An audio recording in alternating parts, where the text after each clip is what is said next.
जय परशुराम।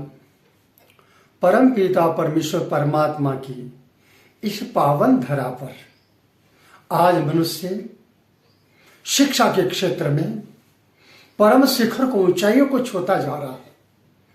हमारी शिक्षा बहुत ही अच्छी होती जा रही है।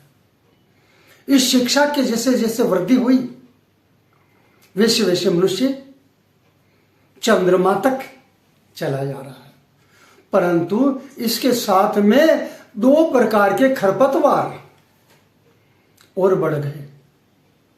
नंबर 1 स्वार्थ, सेल्फिसिलिटी। नंबर 2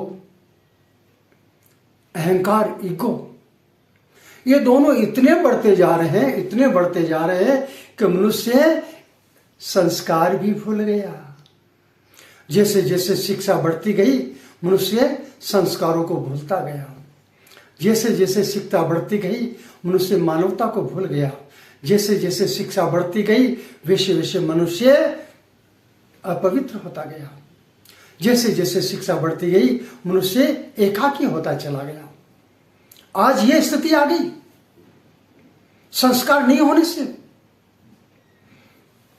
पुत्र पिता की हत्या कर रहा है, पत्नी पति की हत्या कर रहा है, मां पुत्री की हत्या कर रही है, भाई भाई की हत्या कर रहा है। जहां देखो बस यही कार्य चल रहा है। कारण क्या? हम संस्कारित नहीं है। हमें संस्कारित होना अति आवश्यक है। संस्कारों के द्वारा ही इस संसार के अंदर में धर्म की रक्षा होगी, राष्ट्र की रक्षा होगी, परिणाम स्वरूप आपकी भी रक्षा होगी। इसीलिए संस्कार प्राप्त करने के लिए आपको सतगुरु भगवान के चरणों में जाना है। उनकी यहाँ पर सत्संग रूपी गंगा का प्रवाह में स्नान करना है। जिससे क्या होगा?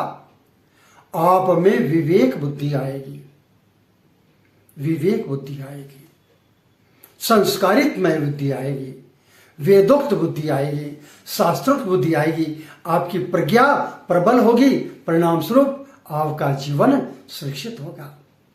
इसीलिए जरूरी है प्रतिदिन सत्संग का सेवन।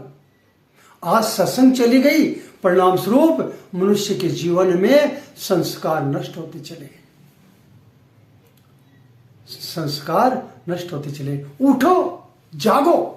जब तक हमें संस्कारित न हो जाएंगे तब तक हमारी शिक्षा अधूरी रहेगी। हमें शिक्षा को पूर्ण करना है, हमें शिक्षा को पूर्ण करना है, हमें शिक्षा को पूर्ण करना है। आप इतने शिक्षित हो जाओ कि संसार में जिस प्रकार से सूर्य प्रकाशित होकर दशों दिशाओं में प्रकाश देता है, वैसे ही आपकी शिक्षा का प्रकाश दशों दिशाओं में चले।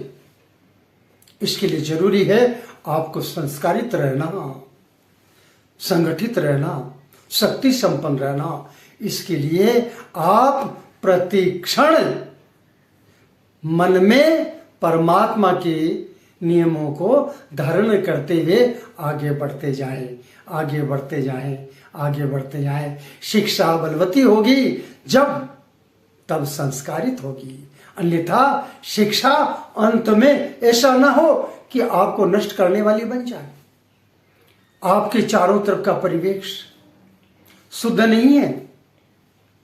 किस समय समाज के विरोधी तत्व, मानवता के विरोधी तत्व, सनातन के विरोधी तत्व आप में आक्रमण करके आपको ही नष्ट कर डाले हैं। इसीलिए जरूरी है कि आप शिक्षा के साथ में संस्कार बढ़ाइए। और जब संस्कार बढ़ेंगे तो क्या होगा? परिवार में सौहार्द होगा और चारों तरफ हमारे परिसर में संगठन होगा। जय परशुराम, जय परशुराम।